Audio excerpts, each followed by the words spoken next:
হলো আমরা আমাদের আকাবারদের মতো সাহাবায়ে কেরামদের মতো আমরা ইসলামের নুসুস করে আমরা বুঝতে পারি না, এটা একটা বড় সমস্যা।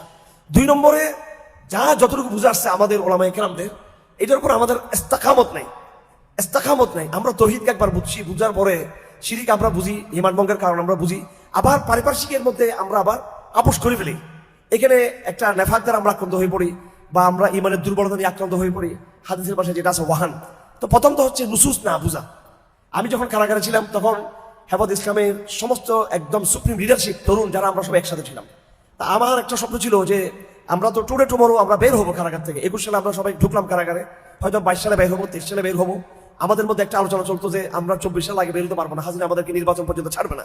ধরে নিলাম 24 সাল কিন্তু রেখে দিবে আমাদেরকে, যদি আমরা তার আগে বের হয়েছি।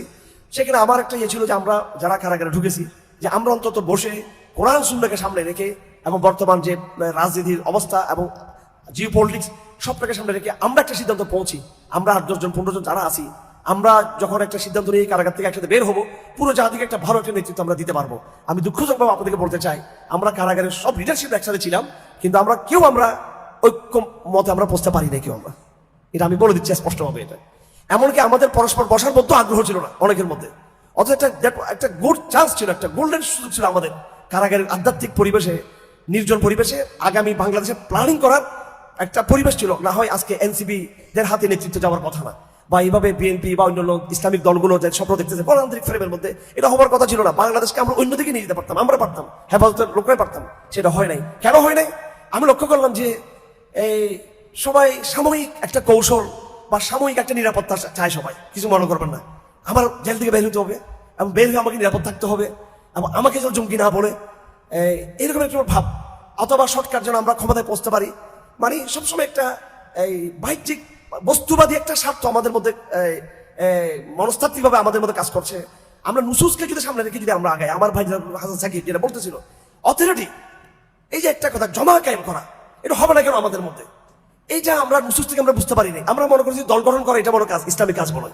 দল গঠন করা, ব্যানার লাগানো, মাহফিল করা, সমাবেশ করা, মসজিদ মাদ্রাসা নির্মাণ করা, এগুলো হচ্ছে শাখাগত কাজ। এগুলো আগে মুসলমানদের মিনহাইসুল জামা, মুসলমান তাদের কমিউনিটি হিসেবে, সোসাইটি হিসেবে তাদের জমা থাকবে।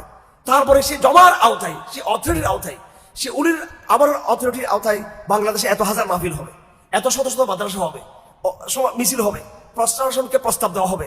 এগুলো তো একটা কেন্দ্র থেকে আসবে। আমাদের কোনো কেন্দ্রই তো নেই। আমাদের কেন্দ্রবিহীন হাজারো মাদ্রাসা, কেন্দ্রীয় নেতৃত্ববিহীন হাজারো মাহফিল, কেন্দ্রীয় নেতৃত্ববিহীন তবলিগ জমাতের পথ চলা, কেন্দ্রীয় নেতৃত্ববিহীন বর্তমান সামনে ইলেকশনকে সামনে রেখে এক একজনের এক এক দিকে মেরুকরণ, কোনো সেন্ট্রাল ইসলামিক কোনো নেতৃত্ব জায়গাটা আমাদের নাই। সেই হিসেবে আলহামদুলিল্লাহ, যদি আমরা গ্লোবাল কন্ট্রাক্টে আমরা যদি দেখি বৈশ্বিক অবস্থায়, সেখানে মুজাহিদিনটা কিন্তু একটা সেন্ট্রাল অবস্থা তৈরি করে ফেলতেছেন আলহামদুলিল্লাহ।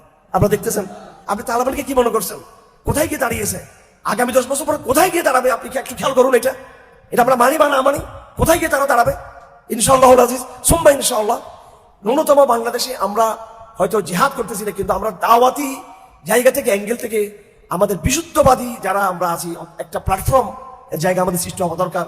সেখানে আমরা আমাদের কওমকে আমরা নেগেটিভ দিব, বয়ান দিব, আমরা পর্যবেক্ষণ দিব।